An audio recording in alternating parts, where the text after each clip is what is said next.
Hello and welcome. I'm assuming we're live, and I'm assuming we're all talking to each other, so this is lovely. Welcome. This is Friday afternoon, London Games Festival. My name is Robin. Some of you might know me. I run Grey Jones Media, which runs Gaming Magazine, Gaming with a Y, which is the only LGBTQ video game magazine in the world. And we are here today to talk about cultivating your fan base, something that's obviously very, very important to the gaming community and the wider entertainment community. I'm joined by a fantastic panel. Let's have a really quick sort of roundtable introductions. So I'm going to go by who's on my screen. So Benjamin, do you want to go first? Well, I had to go first. With pleasure. So Benjamin Dennis, I'm from Montreal. I work for EdgeGap Business Development. We're all about multiplayer. We offer game hosting with low latency all across the board by using the power of edge computing. But what I believe to be my real input into this discussion is my long-time career. It's like 5 years, which is long in esports. So I've worked a lot in esports, grassroots, and I'll pass the ball to someone else because everyone else is super interesting over here. Carol, you're on my screen next.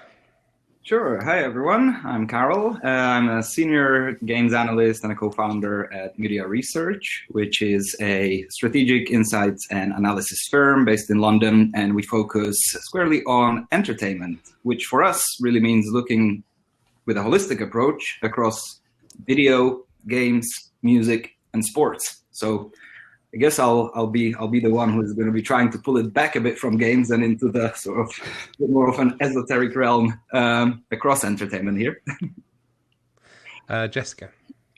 Hi everyone. I am Jessica Kenyon. I also known as CCP Aurora because at EVE Online CCP we go by our developer names. I'm a community developer for EVE Online. It's a massive multiplayer online game. It's basically a huge space simulation that's been going on for a large number of years. So if you're at all interested in MMOs, you've probably heard of us. And I work with the community team where we work on community engagement with our audience through a whole bunch of different means. And we're kind of the end of the pipeline in terms of communication. So any publishing and messaging and talking to the community and then taking the community concerns back to the company, all of that sort of stuff is in our realm. And Peter?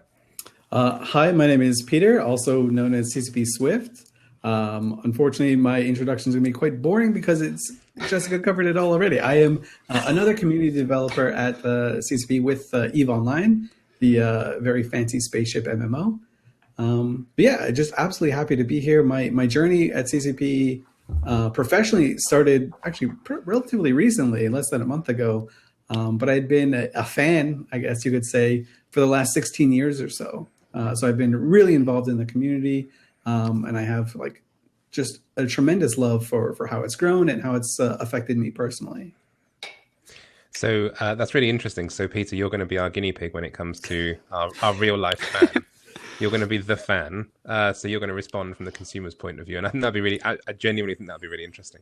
I think this is all great. And I think this is a great way of sort of kicking off the discussion. So obviously the fan base, fandom, fans, like I said at the top, is really important to the games world, to the entertainment world, as Carol said. I think what I love about being a fan, as a fan of Star Wars, for example, is that my fandom cuts through, say, 3 or 4 different entertainment genres because they're books, movies, games, TV shows. So it really is a kind of 360. Just before we start off the big discussions, there is a chat function. So please don't leave the 5 of us just to do all the talking. If you have any questions, if you have anything you want to talk about, as Jessica's just said hello, please do drop a message into the chat and we can address that as we go along as part of the conversation. So I wanted to sort of kick off with a question about fandom. Obviously, it's very easy to kind of still sit here and say I'm a fan of something, but I guess what does fandom mean to you as individuals? What does it mean to you as companies? And I think, Jessica, can I kick off with you on Sure. this? So when I think of fandom, let me kind of lay out the way that my mental framework looks for this. So games or any other media has a bunch of different aspects to it which make it unique and separate it from other similar forms. So, every shooter is kind of unique in its own way, every MMO, every 40x game, etc. And then every individual has unique things that attract them to things that interest them. So fandom for me, when I think about it, is when you get a really good match between the things that interest an individual and then the things that a piece of entertainment provides. And so your strongest fans are those people who, when you talk about the fandom, like the core of your audience, that's those people who have, they've got that strongest match between what you're offering and what they desire. And it just sort of mentally, it just sort of causes a chain reaction that enthralls them with whatever that thing is. And they become very passionate about it. And so when you talk about a fandom, you can kind of think of it as an inner layer and an outer layer. Your inner layer is going to be those hyper passionate fans who have that perfect synchronization. That you're offering exactly what they want and they've become hyper passionate about it. And those fans are the ones who create a whole bunch of content. They're kind of the central kernel of your fan base. They make content, they're super passionate, they involve others, and they kind of have this magnetic force to them that then attaches the second layer, which are the people who maybe they don't have that perfect synchronization, but they're people who are, very interested in your product. And so if you nurture that core, you can grow the outer layer as well. And that's just kind of the way that I conceptualize the shape of a fandom when I think about it. It's really interesting that you say about being a very active kind of form of entertainment. Obviously, I think you're absolutely right that being a fan of a TV show or fan of a movie or fan of music even, it's very passive. Whereas I think being a fan of a game, you are an active participant in that and really sort of exploring that fandom. I'm going to go to our resident fan, Peter, as the fan. How do you kind of agree with what Jessica said about? And also, I'm interested as to whether you were the outer layer or you the inner layer of the Eve fandom. So I definitely started at the outer layer, right? And then the magnetism of it took me to the inner layer. I got more involved. I said, hey, this is really cool. I want to know more. I want to interact with people more. Hey, these people around me, they're not just random faces anymore. They're people that I have a lot of commonalities with. I resonate with them outside of this game, right? So, when you're a fan of something, it attracts similar types of personalities. And so as I found myself getting sucked in from the outer layer to the inner layer, and then I guess now I'm sucked into the very core of it too, right? I just found myself just being surrounded by these people that I would have no idea that I would be social with in any other circumstances. But because we share this fandom, because we share this excitement over this one thing, we find other similarities with each other. And that's just one of the most special things with me, especially when it comes to video games, but this extends to all fandoms as well. I'm sure everyone here has a story of the first meetup they went to, whether it's like E3 or anything like that, where you kind of look around and you say, oh, these are my people. And you strike up a conversation and it's just so seamless because you had no idea that these type of people existed. And maybe you wouldn't have interacted with them ever before. I've got friends from around the world, from all walks of life. And it really is something that I've come to care deeply about. That's really interesting. And I find what you said there quite fascinating around using a fandom almost becoming a family, in a sense of it really does go sort of deeper than just playing a game or watching a movie. It really gets into that kind of people with a shared experience coming together. And I think there's a good example, just going to cut across obviously to Benjamin from an esports point of view. There's levels again, there's layers again of fandom when it comes to esports, isn't there? Exactly. Well, just going the basic of what fandom is, I see my personal view is that there's two types of fandom. There's the passive fandom, and there's the active fandom, right? Where, for my example, I'm a big fan of the Zelda series.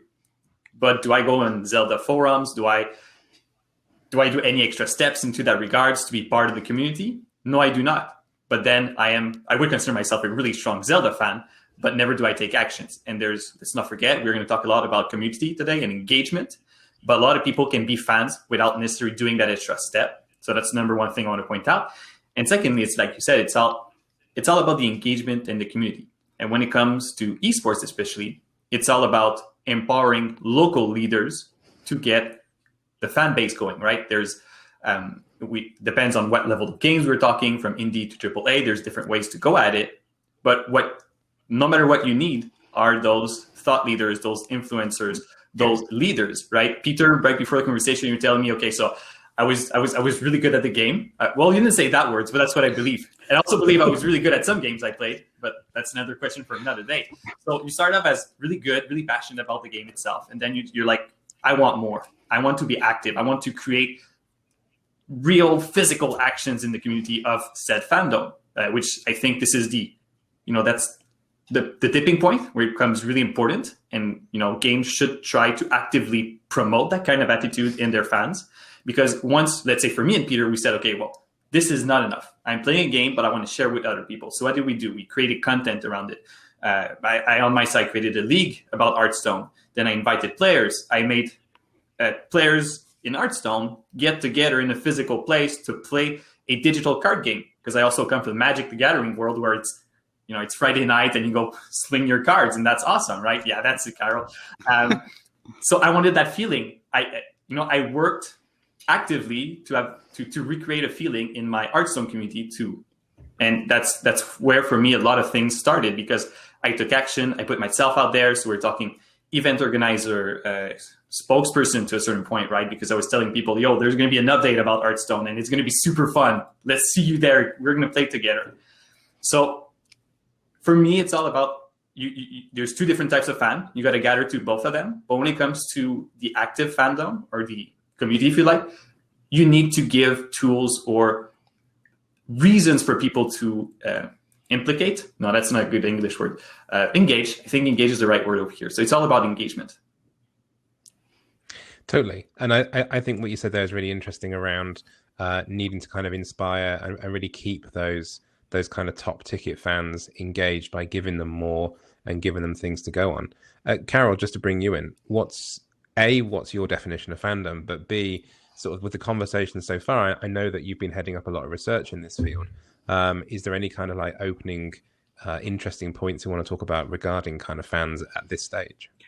Yeah, so two things I would say.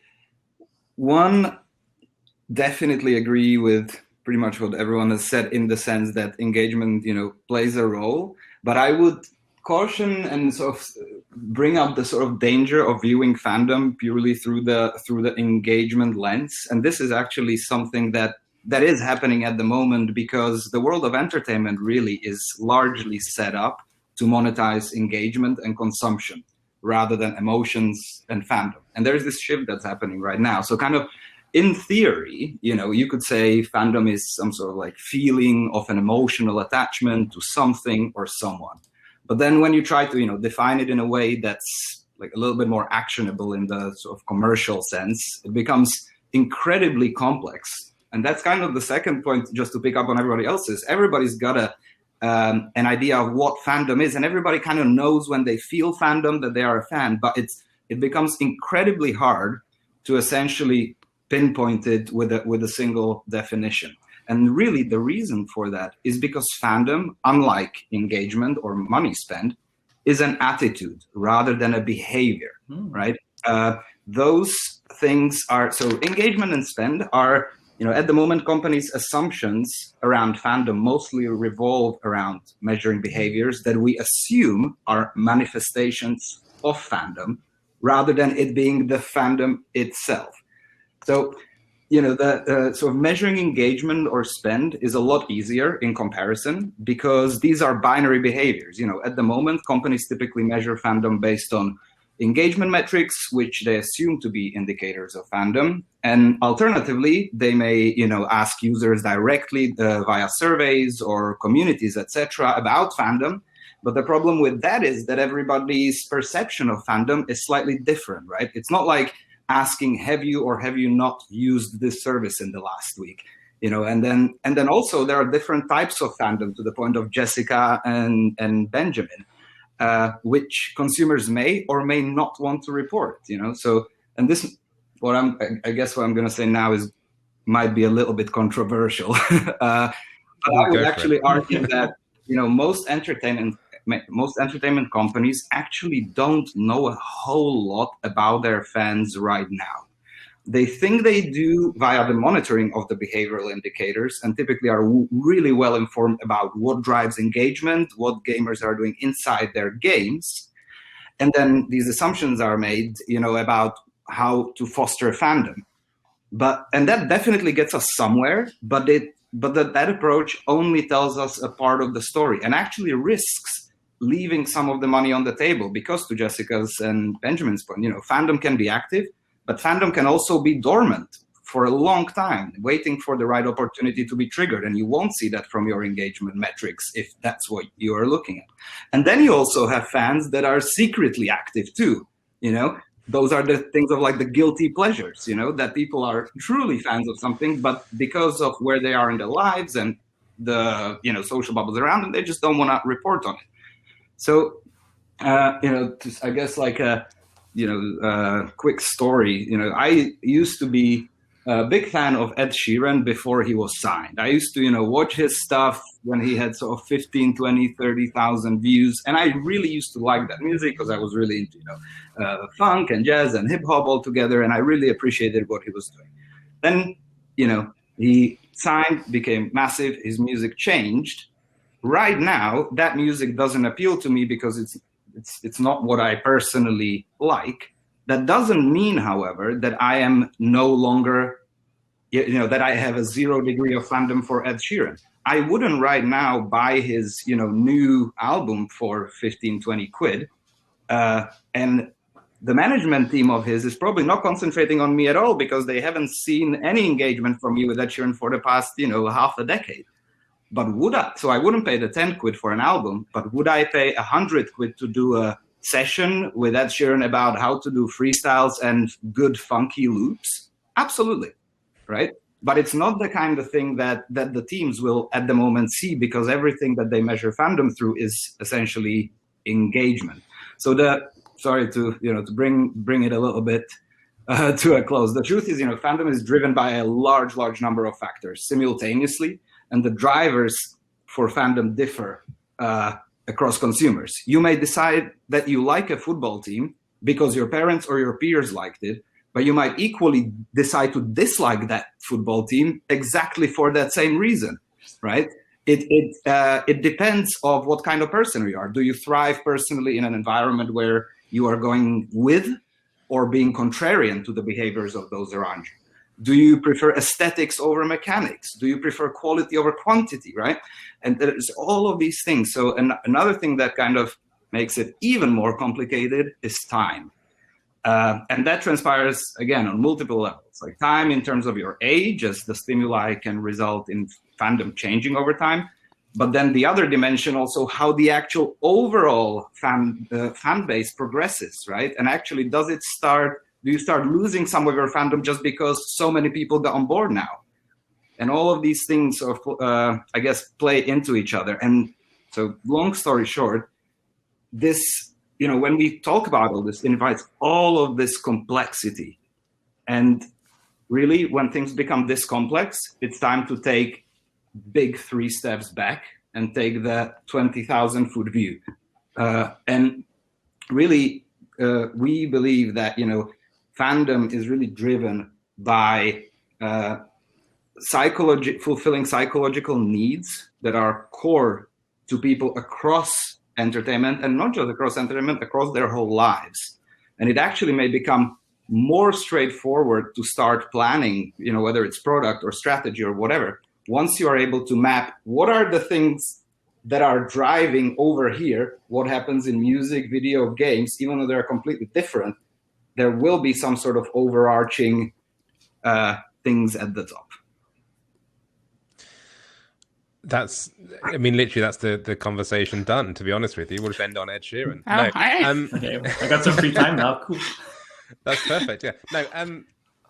Random sort of like question. Obviously, we're all sitting here saying fandom such a great thing. It's good for games. It's good for the entertainment world. You're having all these fans is really great.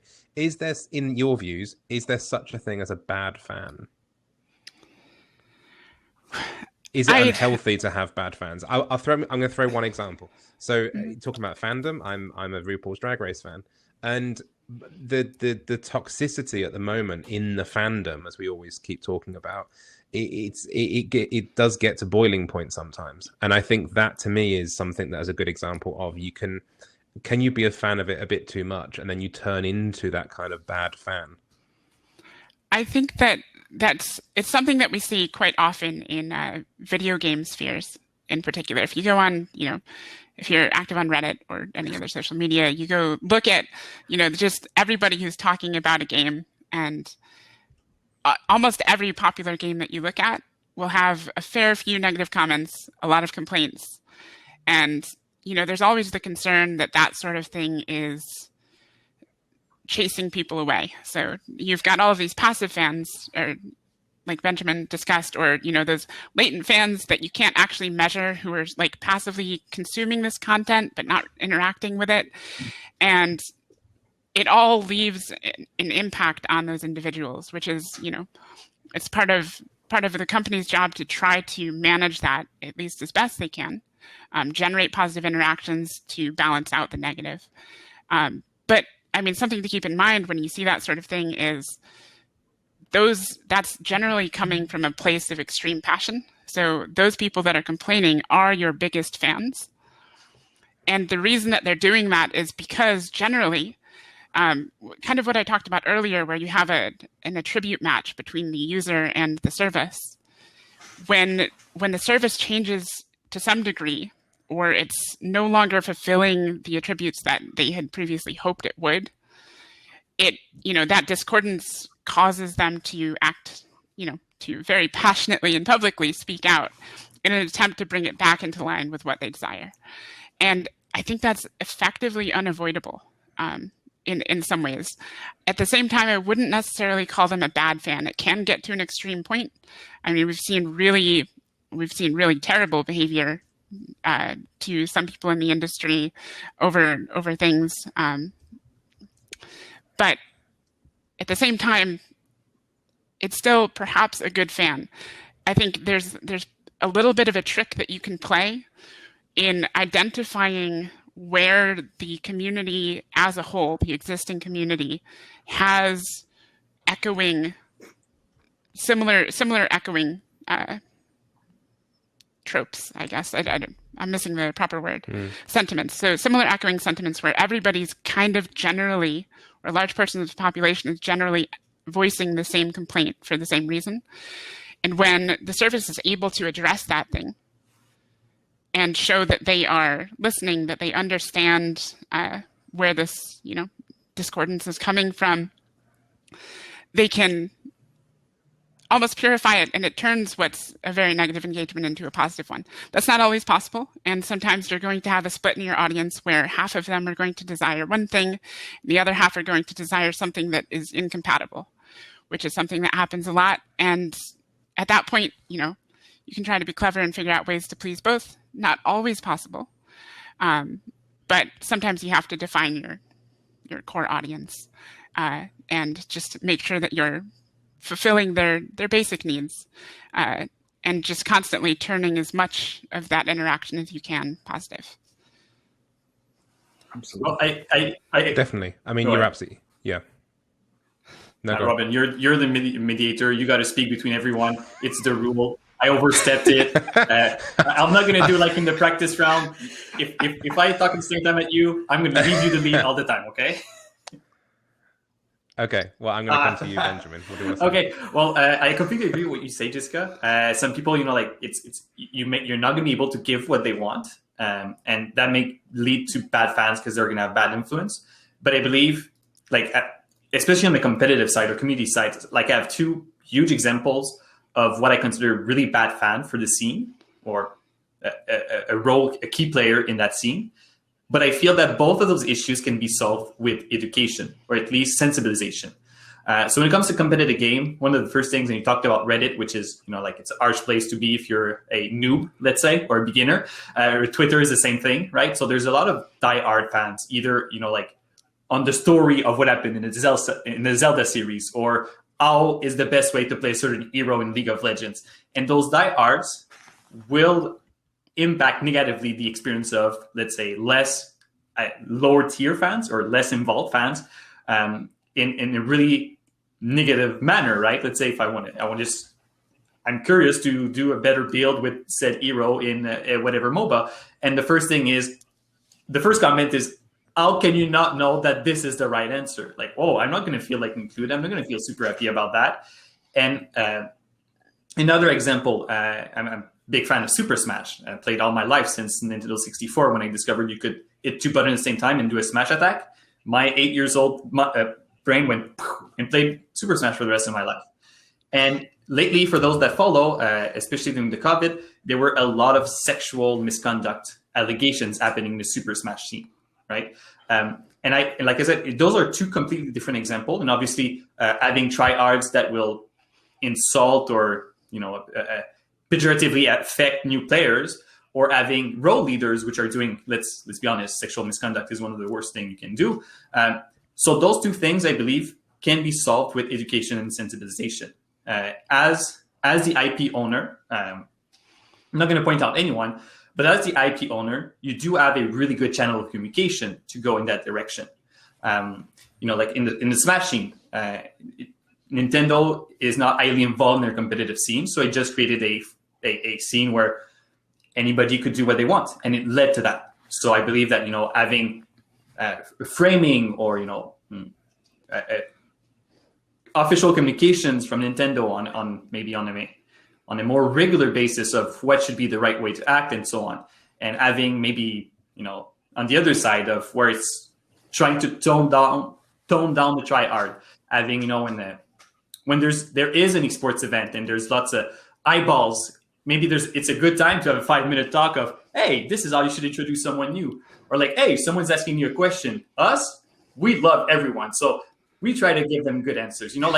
Because that's one of the things with gamers, we didn't have a lot of framings when we grew up in the way we interacted online, and I believe that the IP owners, the fan creators, have such a nice window and such a nice place to be able to say, hey guys, here's the example. This is what we should be doing. And like I said, I believe this is a good way to turn those bad fans into really good fans, right? Because they're outspoken. They are highly engaged in the game. So you might as well try to canalize that involvement or that energy into something which is more beneficial for the whole community or the bigger view, if you like. Absolutely. Yeah. Just a quick point. The importance of clear communication can't be understated, and sometimes I think you'll see it in other IPs where the company realizes that they have this a split in the audience and they're trying to please both, although internally they've made a decision that just cannot please both. So I think going out to the community, being forthright and setting a very clear expectation. So setting clear expectations for your audience about this is the path we chose, this is why. And you can kind of tone down, even if a segment of your population may not agree with you, they now know exactly where you stand, and those voices will subside to let more positive ones come out. I think that's a really important point. And I was just going to say, I'm not going to do what I did on the first question. Don't worry. One sentence. To Jessica's point from earlier, I agree. There is. It doesn't always have to be that the people who are sort of complaining or have something negative to say are bad. I like to think, that I think I've stolen this from some bad movie, to be honest. But essentially, the opposite of love isn't hate; it's indifference. Right? When we talk about in terms of what fandom is, etc., and if we take it to the commercial point of view, of course, and from the moral point of view, to Benjamin's point as well, to me, the liberty of one stops or starts where the liberty of another ends. So that's from the moral perspective. From the commercial perspective, if you want to simplify it, really a bad fan is the one whose conduct or manifestation of fandom results in at least 2 other people losing fandom, right? Like, if what you are doing means that I'm gonna lose, if what one person is doing means I'm gonna lose 2 people from my actual fan base, not a good fan. But really, if that person is doing something that may be controversial or something like that, and I'm actually maybe gaining some fans or staying the same, it's not necessarily bad fandom. And to Jessica's point with, if you have 2 companies about, having sort of these 2 kind of camps and stuff like that, actually product teams and the strategy leadership needs to get stuck in to see whether there are actually ways to embrace those differences in a way, even if it means, for example, separating some parts of the game and creating some sort of motivation that can actually draw one camp here and one camp there, creating tribalism, which actually makes the fandom stronger in the end, right? So that's all. Yeah, tribalism is definitely a thing that we see massively in EVE. We have these massive player alliances. I think the largest are around 40,000 members at the moment. Okay. And they go to war. And the tribalism that exists between those is huge. And it's probably our best engagement tool that we don't have to actually do anything about. So it's a wonderful thing. Do you feel that sorry to ask a question, actually, Jessica, do you feel like that on EVE, these tribes are actually like kind of clashing on a day-to-day in a way? Like, are they really kind of very different types of people? Yeah. Oh, they're the same type of people, but they've embraced their tribe. So, and I've moved around a bunch of these different groups through the years, and for the most part, there are definitely cultural differences between some of the groups, but a lot of them are pretty much the same. But they're highly passionate about defending their group, partly because that's the gameplay that really interests them. And if EVE is very well known for its propaganda to an extreme degree. They produce videos and songs and propaganda posters of all sorts, which is just always super entertaining. And it's just a wonderful picture of the passion. So, generally a lot of that stuff is seen alongside those complaints and that sort of thing that I talked about that are just sort of omnipresent in video games.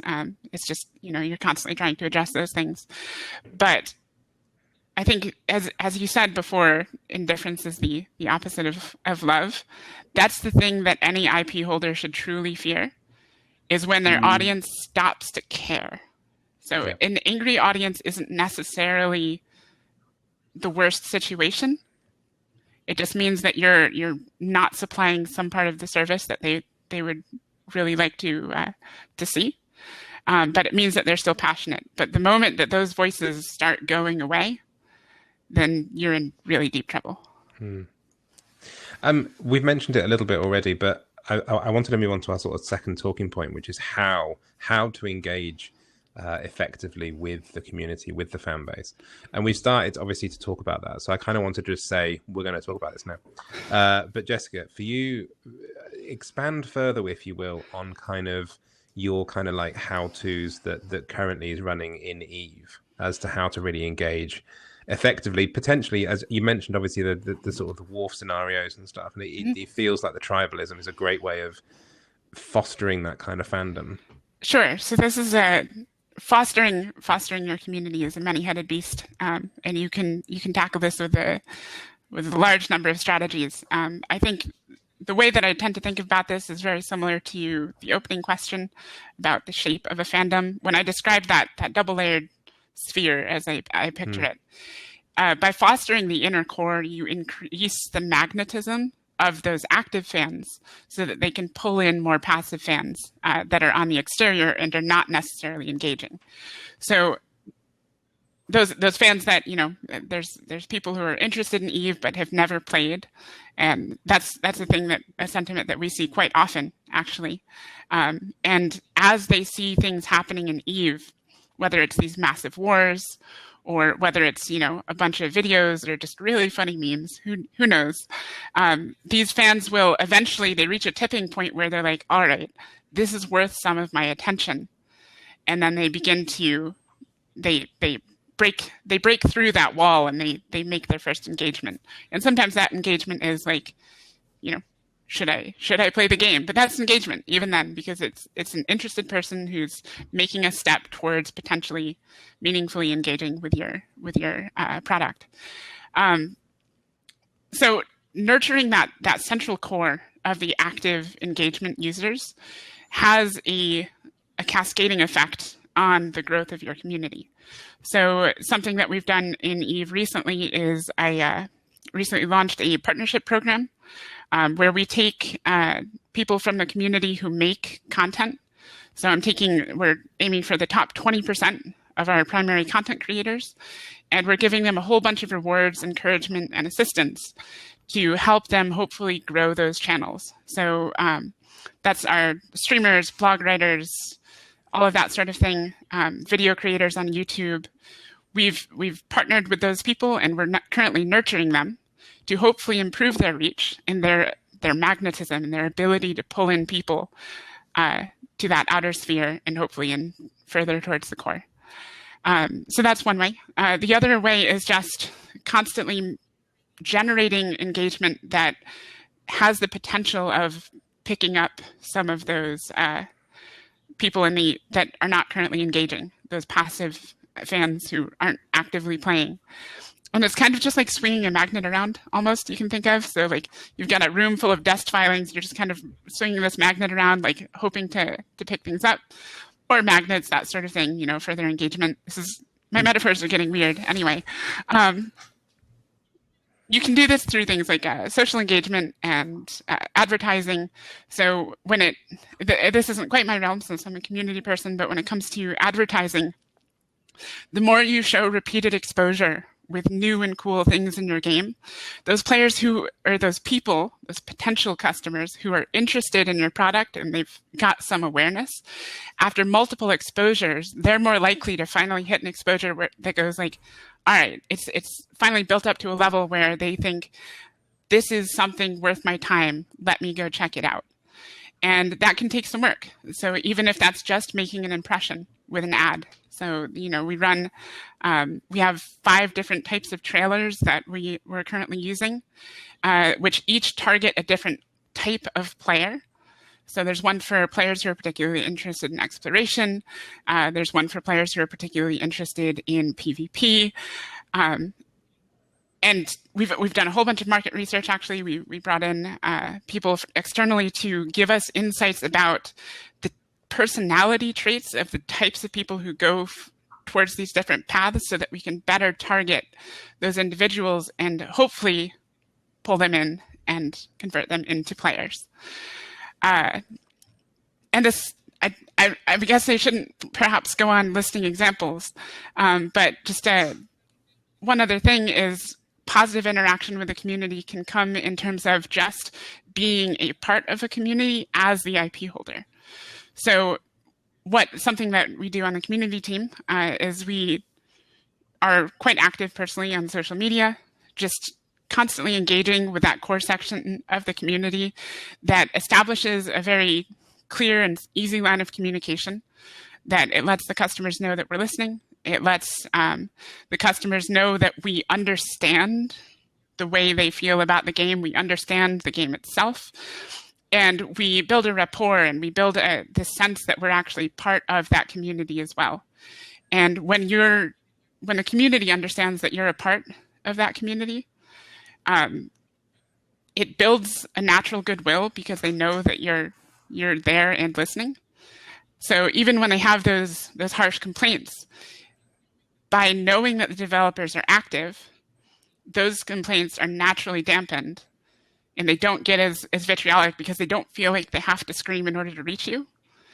And that alone can have a really big impact. Yeah, that's a very huge thing. And one of the more interesting aspects of the partnership program that Jessica mentioned, we give these partners, these cores, a lot of tools to increase their reach. But the one that they love the most, and you can ask every single one, is, and this is a genius move that Jessica and the team did, is one of the perks that these partner programs yield is access to developers, access to CCP employees, so they can include them on their podcasts, on their blogs, and stuff like that, and sort of indoctrinate them into part of their community as well. And that's what they really, really love.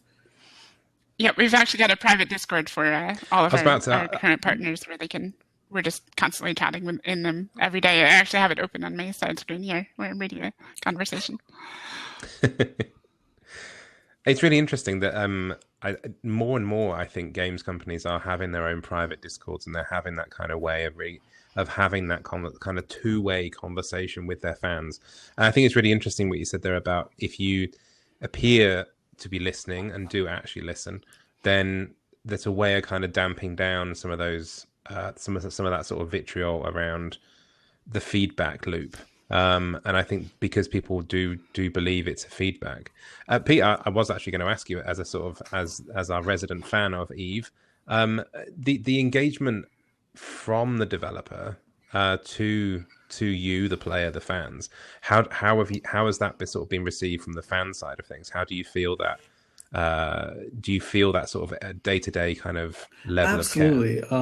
It's absolutely crazy to me as well, because and it's what really sets apart our game from other games, right? It's the sense that I don't have to go onto a mountaintop and scream until my face is blue to kind of get someone's ear. I can just look over there and be like, oh, the CEO is on Twitter. I can message him and he'll message me back. Like, that's completely mind-blowing. I had never seen anything like that in a video game before. One of the other games I'm a huge fan of, it's a MOBA similar to League of Legends. It's called Dota. The Dota entire team, the guys who make all the changes, is one guy who's just kind of a hermit because the community has burned him before. So he is afraid to interact with the community in a sense. And he's just like this mystical being on a mountaintop somewhere who comes out every 3 months, says, here are the changes to the game, right? And it's weird. It creates this sense that in that community, you do feel like you're just in a sea somewhere, and no matter what you say, maybe it gets heard, maybe it doesn't. But in EVE, you absolutely feel like you're being heard. And I think we talked a lot about how nebulous fandom is, right? It can mean a lot of things. Carol made a great point that it's an attitude more than a behavior. But when you become a fan, you take ownership a little bit of the thing that you're a fan of. And I found that, like, when you see someone that like cares that you're nurturing this little piece of ownership, it becomes like, it grows so much deeper, and it can really flourish. Absolutely. Benjamin, I'm going to cross over to you. Sort of around engaging effectively with the community in esports, for example. Is this a similar kind of environment? Is it a similar kind of thing that we've been talking about? I do believe it is, especially with EVE. And I'll start off with giving Jessica and Peter and the CCP team a round of applause, because the 2 points I'm about to say, you just like spread it. You just spread it over the those intense. So the first one is showing off, especially in the esports community, right? You want to have a way for players to show off in game and out of game. So in game, it can be like, oh, because I was able to do this hard to achieve achievement, I add a skin. And because of that, when I walk into the game, people are like, okay, he's cool because you got that famous skin, right? So that's super important to have in game and out of game. And I think what you just described with the partner program is spot on, right? Exactly. So it's people that did manage to do something good are shown on the spotlight. Just like I was mind blown when I went to my second R6 in Montreal, the R6 International, and they flew over the guy that created the R6 wiki page. Like, it's a guy south of US. He's just super intense. He's super fan. And he wanted people to know exactly the amounts of damage that every round of every gun would do. And the Ubisoft team learned about that. And they're like, wow, that's a crazy tool. So they flew him over, gave him they made a video of how crazy his story was and how he helped the community. And that's super good because it allows people to show off, and also tells you, if you show off and you show us that you're a good fan, it's not exactly the message that you give, but it's the idea behind it. If you're a good fan, we'll give you cookies. right? And that's super good. and the other point is being able to relate. And again, what you guys are doing at EVE, super fast. I'm not a big EVE fan because I'm scared of the game. I know I'll get too involved if I start playing, so I'm never going to get to play it. But it's all about being able to relate. And going back to what you just said about advertising, Jessica, you said there's multiple different ads, and I have ads of EVE Online fairly often in YouTube.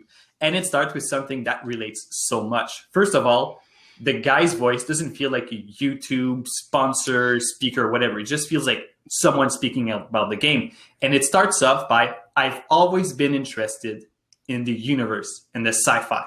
Okay, right away, I can relate to that. That's Naz, our copywriter. He actually works, he does our copywriting, and he started playing EVE somewhat recently. And so he started documenting his story in the game. So I know exactly the ad you're talking about. Because I related right away, because he goes like, I've always been a fan of sci-fi. Okay, I grew up in the Star Wars era. I read something. I'm clearly in the right target when it says to that. And then he continues out to something which is even more relatable and exciting for me as a consumer, which is I've always wanted to be on the brink of discovery and exploration, right? And that, like, it relates so strongly because, like, I'm a geek, consumed and announced. So, like, you know, when I read books about discovering new lands and stuff like that, it gets me excited. And in today's world, the excitement of exploration is not as present. Like, obviously, I could do some research in some high-tech fields and so on, but it's not as hands-on as being one of the first people in America in 1492 and just being like, okay, so those are not Indians. What is this happening, right? So those are... Anyway, so it really relates. And the fact that you put those influencers or top speakers, the top 20%, it also, and the developers are present in there, it just makes me relate more. So it's just a group of friendly people which have similar background to me, and they are showing me that they're just like me, but they're doing something which I believe is crazy good. So enabling the relation, making feel like you could be part of or you're already part of is super important, and being able to show off. And from what I understood, you guys are doing, you're super good at that. Can I ask you a question? You said it's clear that you're in a sense a fan, in terms of, you know, being aware of the product and interested in it, but you'd never play. Can you tell us what we could do to make you a player? I guess it's more personal. It stems from the same reason I never played World of Warcraft. I like to get highly involved in what I do. It's one of my qualities that can become a default. And I know that EVE is, you know, it's another complete world. So I would want to get involved to a level that Peter was involved. I would like to be his competitor in game, right? And for that, I know there's a lot of work, and I have other objectives or other, like I got not life, but I got work, I got my friends. That's why I try to keep my circle small, because I know that with EVE, that's where the thing, I'm a really social person. I like to lead and so on. And I know that I would have lots of opportunities to do that in EVE, which would make it even more interesting. But like I said, it's suffering from success. It sounds like. Listen, I don't want to get too sucked in, and I feel like I would get really sucked in. Okay. Well, if you did, it's a really cool place to work. Maybe. Yeah. Like I said before we started, we were actually scheduled here to take helicopter rides out to the currently erupting volcano that's somewhat near our office. So unfortunately, that got canceled due to a COVID outbreak. But very cool place to work. I was just going to add quickly, because I think is really, really important points have been made, particularly around sort of the listening, involving the community, throughout, and actually, ideally, throughout even the development point, not even outside. So I think one of the big things behind the success of Valheim recently was the fact that the CEO has been talking directly to fans since 2017, as they were developing the game, right? So it makes, to Jessica's point, the sort of making them empowered that they are, the company is listening, but also empowering in that way the users to actually shape and co-create the game. And we're very much in the era of co-creation, which I'll talk about a little later. But I think there is an opportunity here for games to actually take all of this even a step further. And by that, I mean essentially starting to involving consumers allows you to listen and allows you to learn about more of their lives, just even outside gaming, which is super important because that's the part that the games companies don't see in the user data, right? So generally entertainment companies, be it games, music, video, or sports companies, they often look at consumers' behaviors mostly through the lens of their own sector. And so they know a huge amount about, games companies know a huge amount about gaming lives of gamers, but not as much about their overall entertainment lives. And the truth is, as much as every industry representative will say that games are different to video and video is different to music and music is completely different to sports, they are all entertainment. And fandom and generally engagement, is very much intertwined. A gamer is never just a gamer, just like a music fan isn't just a music fan. They are all likely to engage and manifest fandom across entertainment. And what they do in general is actually more telling about those consumers than what they may be doing within the specific sector only, right? So I keep going to this stat about, live music goers, essentially, turns out are twice as likely to go to esports events than actual gamers. It just goes to the point that, games or esports are, I guess, more about entertainment than the esports and gaming itself, right? And on one hand, so there is this real need for companies, and games and real opportunity to try to learn as much as they can about consumers' whole entertainment lives. And on one hand, this kind of gives them a lot more work to do because it's complex. But the good news is that the games are essentially the best positioned in entertainment to actually drive the shift towards this cross-entertainment and fandom monetization, and actually potentially have also the most to gain. Just two quick sort of data points. Gamers over-index the most on all cross-entertainment overlaps compared to the other entertainment formats. So if you are a gamer, you are more likely to view video than a video viewer is likely to play games. Similarly with music, not all music listeners are gamers, but nearly all gamers are music listeners, right? So, and games companies are arguably miles ahead in, sort of monetizing fandom in the digital environment. And at Media, we've kind of designed this metric recently it's a work in progress, but we are now calling it sort of the average fan income. So we're kind of looking to better separate fandom and engagement monetization, right? And we look at how spend is distributed sort of between products, experiences, and fandom. And it turns out that games actually has the largest share of its income coming from the actual fandom monetization. This is something that all music, video, sports industries will need. They need it right now because a lot of their fandom monetizing capabilities have been hugely disrupted by COVID, because monetization of fandom in music and sports is very much tied to live and physical merchandise and stuff like that. And so, just to bring it to some sort of conclusion, all entertainment still mostly monetizes access and consumption, but games are kind of leading the charge here in a way. And that's why it's crucially important, that you do understand the whole entertainment space, because by doing so, the games industry actually now has a real opportunity to start absorbing some of the time and money spent in the other sectors of entertainment, right? Like, no matter how good your game is, it won't stop the gamer who likes music wanting to go to see a live gig every now and then. So why not integrate and capture a piece of that pie in your world, right? And then, be just as importantly, looking at behaviors and attitudes across entertainment can help you start joining the dots about the trends, right? Which are actually, and you can start getting to that overarching psychological needs that way. So for example, we field consumer surveys and we always look at the whole sort of entertainment picture, and we start seeing things like, okay, let's say for younger consumers, we see some of the bigger over indexes are on TikTok and Roblox and Among Us. And so then we go into mapping, we don't take it for granted and say, okay, Roblox is high among young consumers, so it means consumers like to make their own games. No, we go in and we say, okay, what do TikTok and Roblox and Mixcloud have in common, right?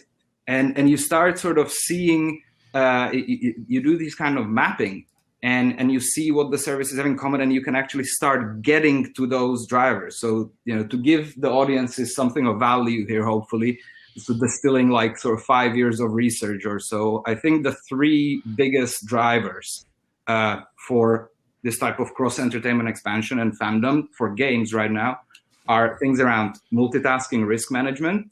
For example, bringing more entertainment into choke points like loading times, spectator modes. Anytime when the interaction level drops, the consumer is going to look to fill that time. And specifically with younger consumers who also often have limited screen times, it's not uncommon to see a consumer playing a game while having a Discord on and a FaceTime on, right?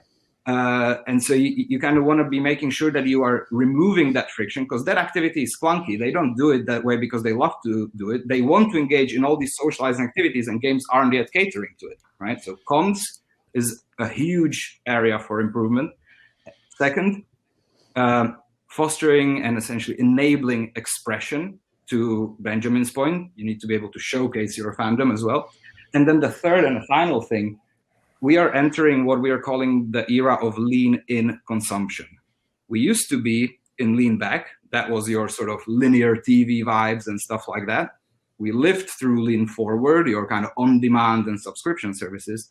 And we are now entering in what we call lean-in, where creation actually becomes a part of the consumption process itself.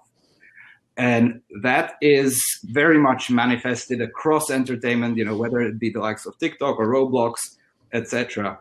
I would say those are the kind of three biggest opportunities for games for the next half a decade to drive engagement and fandom.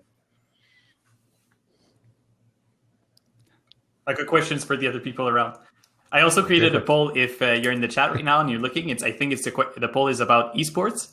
And is esports necessary for multiplayer games to create engagement in fandom? I think the way the discussion is going, that's an interesting question. So please feel free to add it.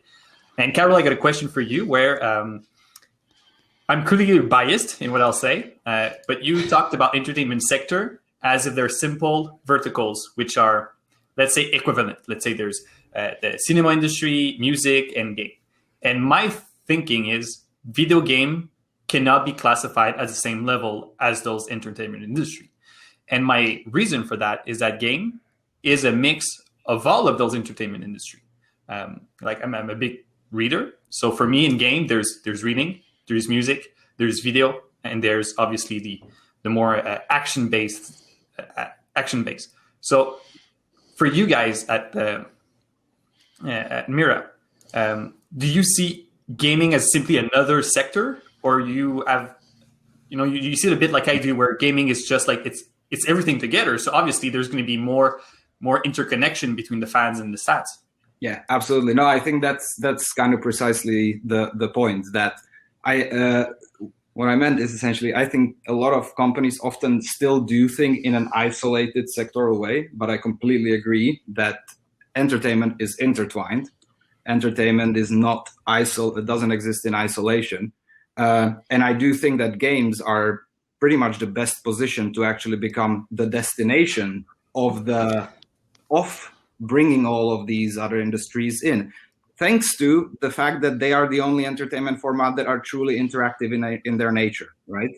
And that kind of enables everybody else, all of these other industries, to come in and actually exist there in their own right. So yeah, absolutely, definitely intertwined. And awesome. Yeah. Love that answer. And my other question, we're talking a lot about esports, player engagement, and so on. So Jessica, what's EVE's esports? Is there any? There is one. So EVE has a history of what was called the Alliance Tournament. So those large alliances that I discussed previously in EVE, it kind of serves, these tournaments serve as a means to express their tribalism and cheer each other on, or well, cheer their own sides on at the very least. And they would, they're quite a bit of setup, but we'd have 64 major alliances go head to head and battle it out for prizes. So it's definitely something that I'm actively working on cultivating a little bit. It's not perhaps our strongest area at the moment, but I'm working to grow it.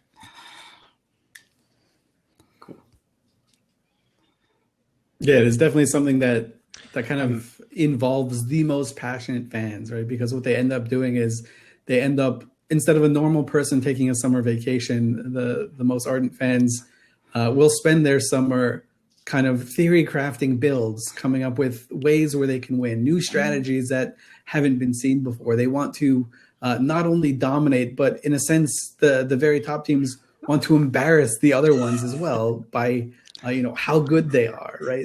They take it to an extreme that's amazing to watch, right? You cannot predict.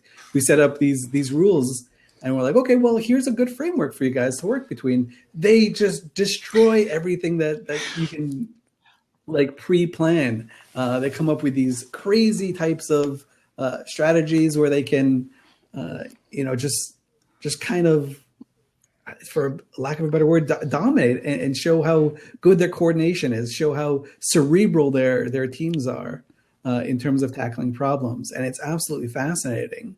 One of the great things EVE has done, not only for their esports scene, but through everything else, is they've also empowered other people in the community, right? So instead of necessarily running this thing from the ground up and controlling everything, they said, okay, community, you can do some of these parts too. So you can be the commentators and the analysts. And then it went a little bit step further, like, okay, so not only are you the talent, but you can also, you can direct part of the show. Then they took it a step further. Okay, you can direct more of the show. You can direct all of the show. You can create your own leagues as well, which is what we've seen players do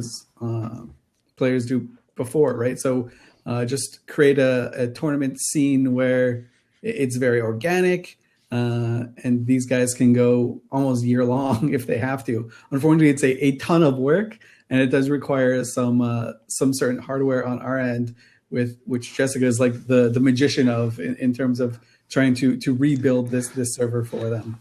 But it's such a cool thing, and esports as a concept is fascinating to me. I am a fan of a lot of games only when it comes to the esports of it, right? So I don't play League of Legends, but I'll watch their tournaments. I am not good at Dota, but I have a favorite team to watch at the international, things like that. It's definitely one of the best tools that we have in terms of engaging that that very central core of the community who are hyper passionate. I was part of that, as was Peter. Historically, it was generally like 4-hour sessions every week, sometimes multiple times a week of practice, where you're just, you've built these comps and you're putting them to work, and it would go on for months. So it's like a decent chunk of your lives that go to a single event, which is it's an amazing level of dedication that gets involved, and it definitely deepens the passion for those who participate and those who get to cheer their friends on as they go into it. Yeah, one of the more fascinating parts of it is not only are the competitors like obviously really passionate about it, but the spectators, they like to kind of bet on the outcome, right? They like to abuse some sort of insider knowledge, like, oh, I know this guy. Like, he was telling me this cool thing that he was doing before. I'm going to bet on these guys. And so the people watching aren't necessarily watching to pick up tricks or anything like that, but they can express their fandom, they can express their tribalism, and in classic EVE fashion, they can try and use their knowledge to make living, in a sense, or to earn an extra in-game buck, not a real buck. Just to remind everyone, the chat is open, so if there are any points or conversations or questions or anything that wants to put in there, please do. I want to finish off, we've got about 20 minutes left, of a sort of discussion around cultivation versus disruption. We've talked a lot here about what I would consider to be cultivation, in a way of like, how do we sort of like, obviously sort of Jessica's point about having a sort of outer and inner core, and how do we cultivate people and use that sort of magnetism idea to get them into the inner core. So if there are any more thoughts around that, that's great. But specifically, I was talking about disruption, and I think disruption here can apply in many different ways. I think that companies might want to disrupt the fandom to sort of send a little shockwave through, to sort of freshen it up, to maybe knock off some of those rough edges we've been talking about. or even as somebody suggested, I can't remember who it was, and I apologize, the idea of kind of splitting the fandom. So you have sort of people that are very passionate about one thing go one way, are very passionate about the other go the other way. It's an open question, so please sort of like jump in about sort of cultivation versus disruption. Sure. So,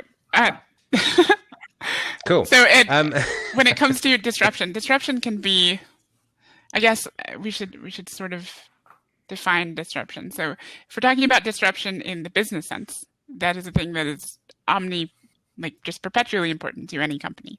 So when you're talking about business strategy and change in the business sphere, a company that isn't self-disrupting so that it can evolve over time is a company that's not going to survive. I think that's pretty standard business knowledge.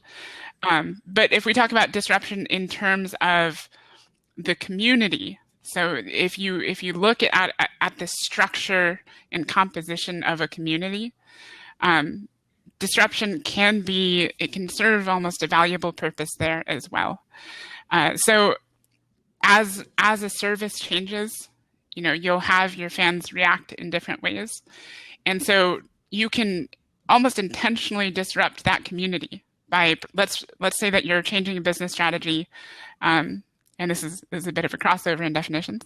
Let's say that you're changing a business strategy in order to try to capture a new audience.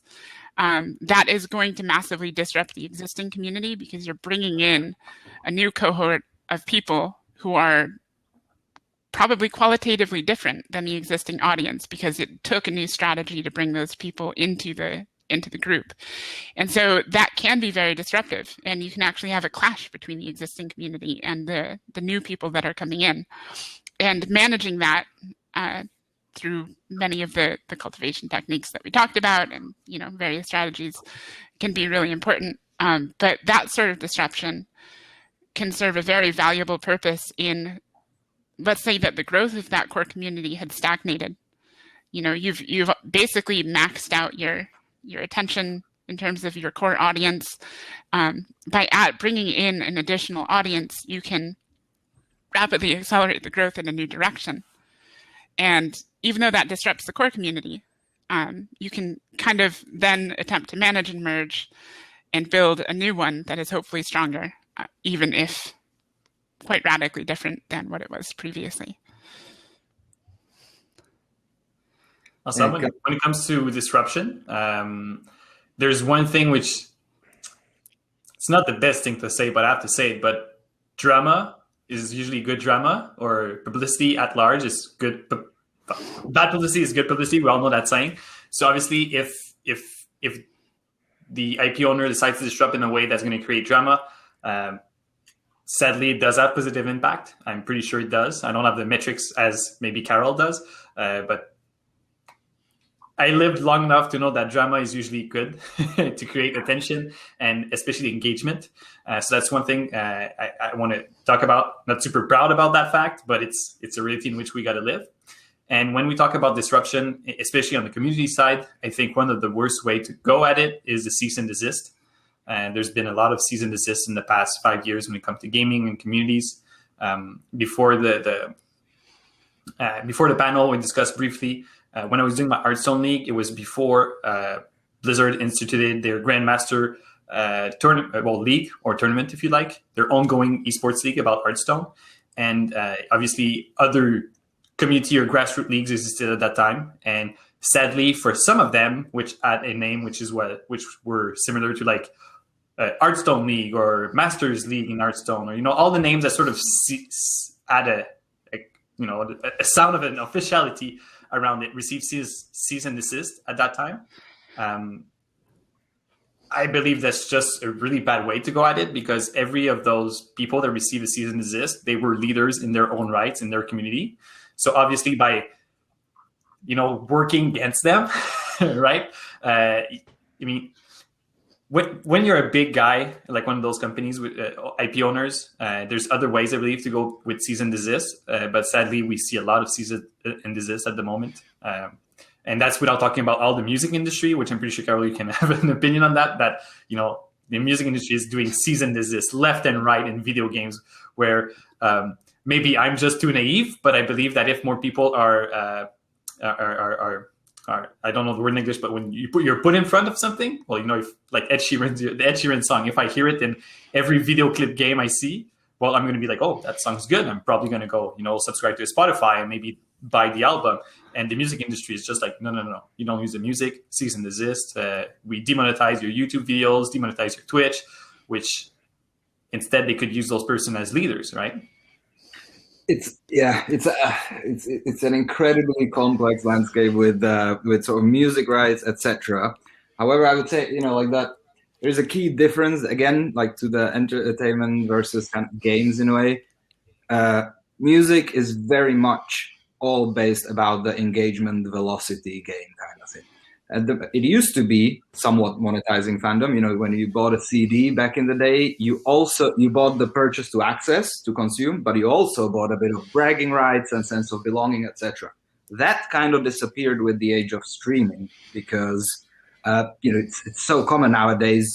People don't even know who the song is by that came up on their playlist. People are listening to Spotify these days, not the artist, kind of, and so. A big part of the monetization of fandom has essentially disappeared from the music industry and has been largely moved towards live, where people, buy merchandise at stalls and stuff like that. And then COVID hit. And so I think now the music industry is very much waking up to the crucial need of monetizing fandom in the digital era. And I think change is on the way. I can't talk about it, I guess, too much, but I'm working on it. Things will change. It won't surprise me to see some pretty big changes around that. I think that's kind of an area where disruption is probably very strongly warranted, particularly in the business sense. Yeah, I think there'll be a bunch of stuff coming out. Shortly about this kind of in the wider sphere. So watch this space. Somewhat to Benjamin's earlier point, disruption can very much be a double-edged sword, and it's pretty easy to cut yourself with it. So it can be good in some ways, disrupting things to offer a challenge when it comes to gaming, to bring in new audiences can be disruptive. But then there are types of disruption that, if you're not careful about, can cause more harm than they do good. Sometimes it's a gamble from the business maker's perspective, where they are hoping that it causes more good disruption than bad disruption, and those gambles don't always work out. But in terms of when you're talking about business strategies and evolving your business and, being forced to meet new disruptions, sometimes those gambles are necessities. You quite literally have to take them. I was just going to add quickly that I guess with regards to cultivation versus disruption, and again, it comes down to there is just so many different people who, different types of people psychologically that will react to stuff differently. Some people respond much better to positive reinforcement. Some people respond better to negative reinforcement, right? So actually, there is really no silver bullet. And to Jessica's point, sometimes companies just simply need to make a decision and go one way and then say, okay, we're going to manage the other part. But actually, is there an opportunity for games companies to try their best to learn which of these users actually need cultivation because they are displaying traits A, B, and C, and which of these users actually need disruption? Somebody taught me a long time ago about sort of management styles in companies, but I think it translates to gaming communities. Is that kind of an average manager is aware of or engages in kind of one management style, right? A good manager is aware of the fact that there are many different management styles, but still chooses one style over others. And then the best managers really are aware of many management styles, but the real value is that they can masterfully navigate which type of engagement will resonate the best with each individual in order to get more out of them, right?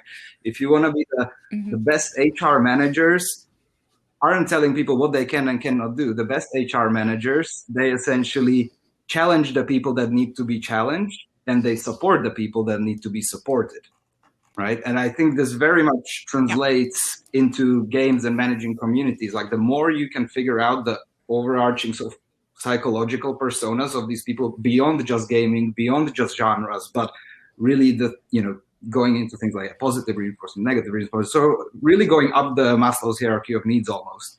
I think there's lots of scope for games to improve there. You actually sound very much like some of the discussions we've had internally. Even the Maslow's hierarchy of needs, we have that for our own players. But we're actually in a very interesting situation at the moment in terms of EVE Online and CCP, where we're wielding both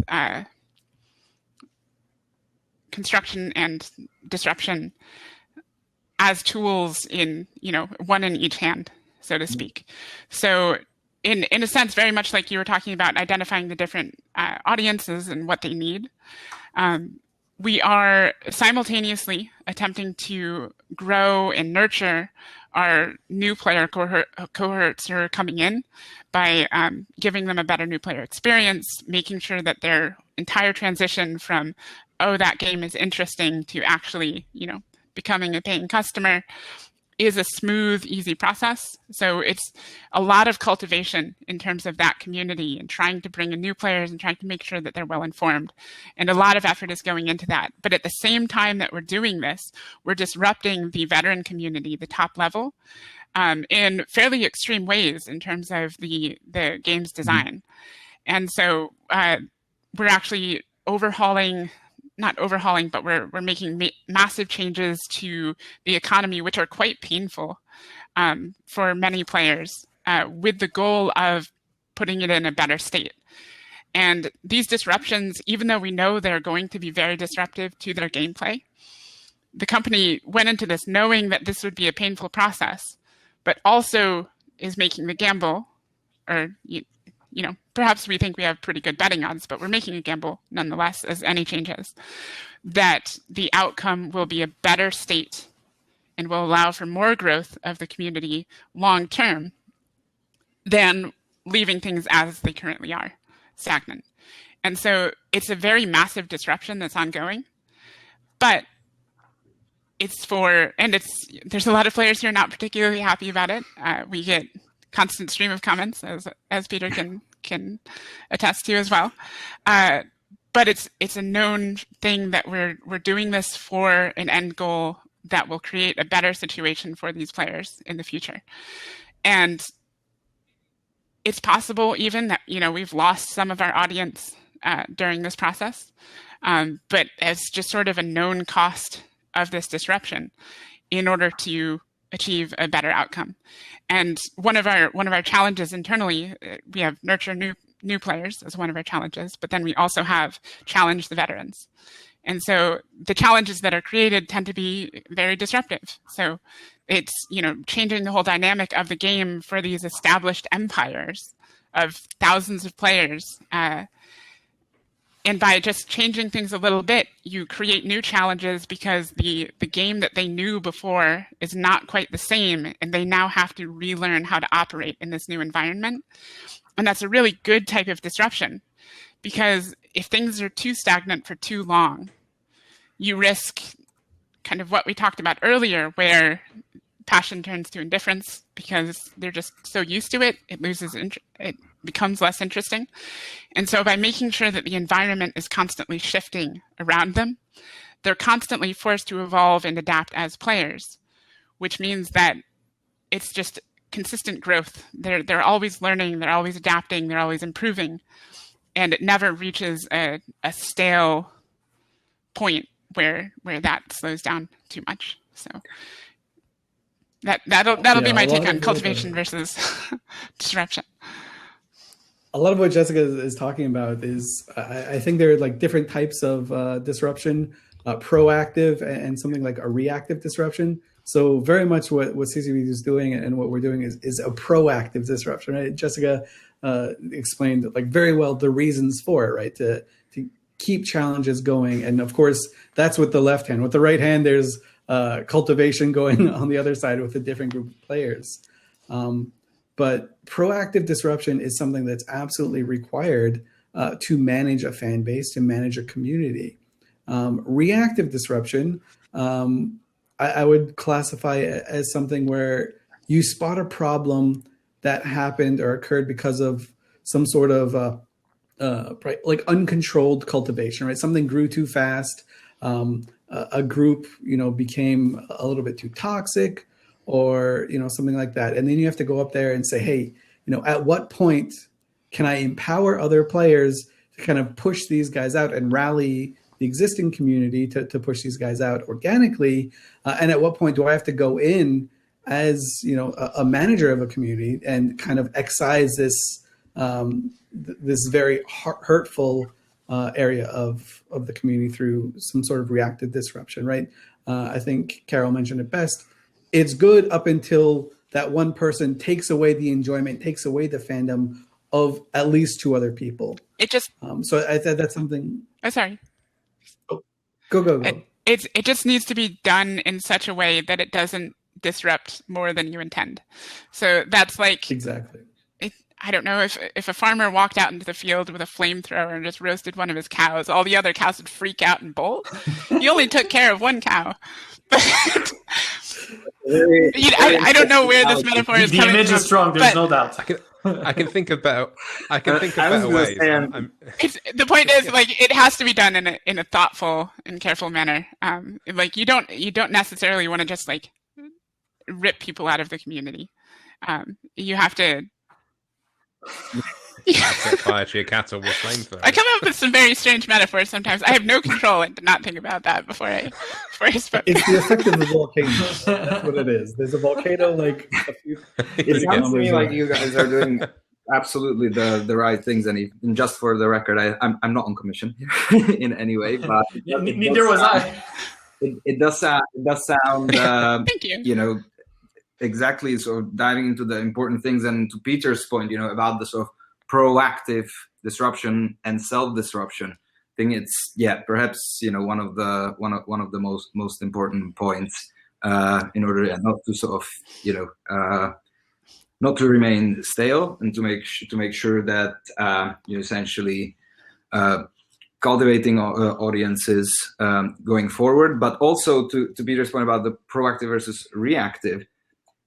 Companies sometimes, especially when they're doing really well, tend to get to this point where they just want to keep getting the answers to the questions they've been asking for the past 10 years, right? And then something happens, and then they react, but it may have been a completely different trigger that actually made it sort of happen in the first place.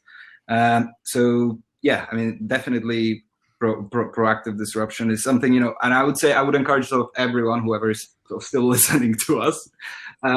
One thing is that, you know what answers you want to get, but I would encourage everybody always to be a lot more critical about and start, what are actually the questions I should be asking? And the questions that we've been asking 3 years ago, are those still the right questions to ask? Because we're still measuring engagement and stuff like that based on the questions we have been asking 5 years ago. What are the questions we need to be asking for the next half a decade? Should be a part of every company strategy meeting in entertainment. And how do you ask them is a really important thing. So that's, knowing what you want to ask is one thing, but those fans that are aware of your product but in no way engage with it is really hard to measure. It's like trying to capture a neutrino in a detector. They don't interact, and so how do you get information from them? And that is a challenge that I don't personally have answers for. It's, any marketing genius who can figure this out, we're like, this is exactly how you'll measure these people who don't interact with your product at all, but are aware of and interested with it. Like, that is a very difficult question. And so anyone who can figure out some way of gaining measurement in those areas is going to be a very valuable. So times are changing, and I keep having sort of different meetings with companies across entertainment. And I think to that point, the hiring and staffing strategies kind of need to adjust with what's happening with consumers at the moment as well. So, for example, the music industry always put a huge emphasis on A&R, the people who can spot the really top musicians, etc. I am now telling the biggest labels out there, I would be taking hiring of 3D designers and developers as seriously as you take signing artists.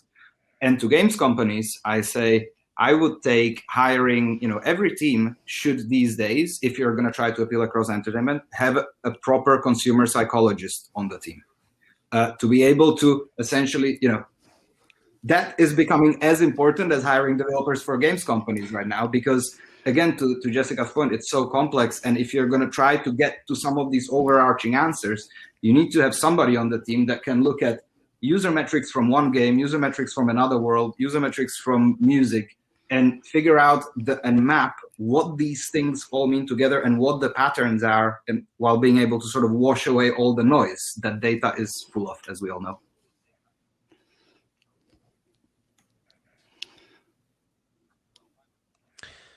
So we got 5 minutes left. There's nothing coming in quite yet on the chat. So does anyone have any kind of last thoughts on Fandom? Anything we haven't said? Anything you want to say? If not, well, I do have a plug-in and a shout-out to do. Plug-in, I'll go right away. It goes like this. Hey, I'm Benjamin from EdgeGap. We're changing the way game hosting is being done today. Go take a look at www.edgegap.com. But no joke, we're doing some really cool stuff. There's some great news coming up. And my shout-out is to you, Robin. You didn't really talk about what you do. And I think that the message and the value that you are showing are really valuable, and they are necessary in today's world. So I think you deserve a shout out, and I think you should be speaking about what you do.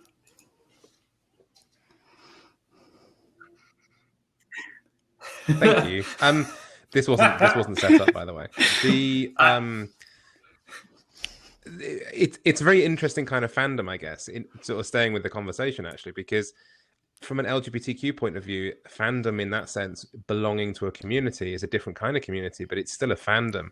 And I think it cuts through what we've been talking about and how what we've set up with gaming, obviously a website now that is it reaches 700,000 people globally each month.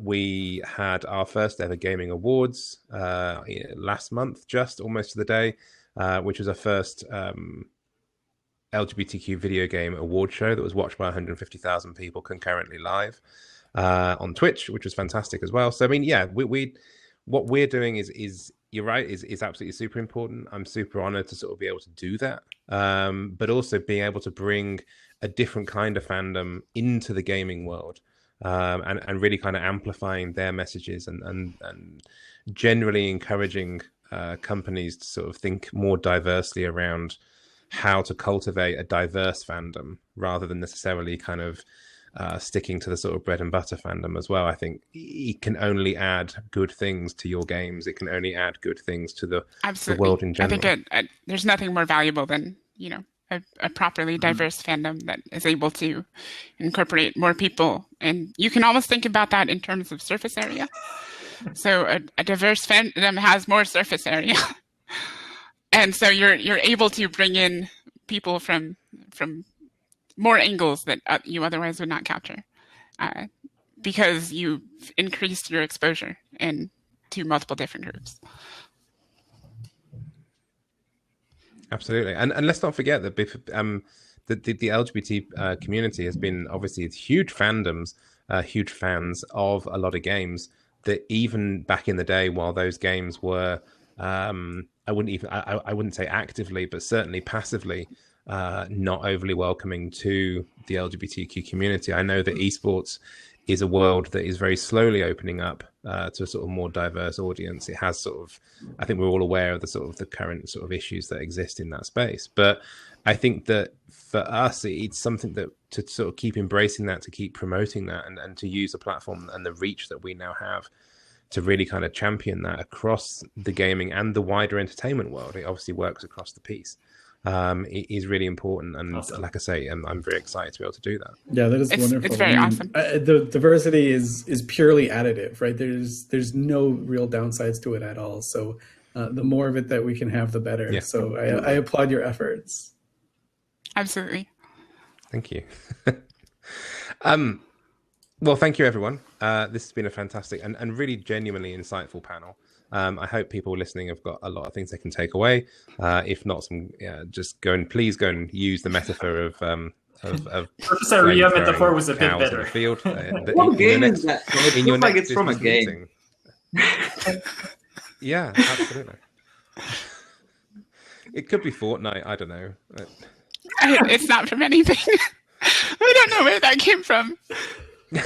Look out for our new CCP IP of the cows in the cow spaceships. The new cow level on Eve. Okay, the system is now saying please wrap up, so let's wrap up. Thank you, Benjamin. Thank you, Carol. Thank you, Peter. Thank you, Jessica. Thank you, everyone, for watching. I'm Robin. Please go and check out Gaming Magazine. Enjoy the rest of London Games Festival as well. I think it's there's a wrap-up party in a few minutes as well happening somewhere. So have a fantastic day. Have a great weekend. Everyone. And we'll see you all somewhere soon.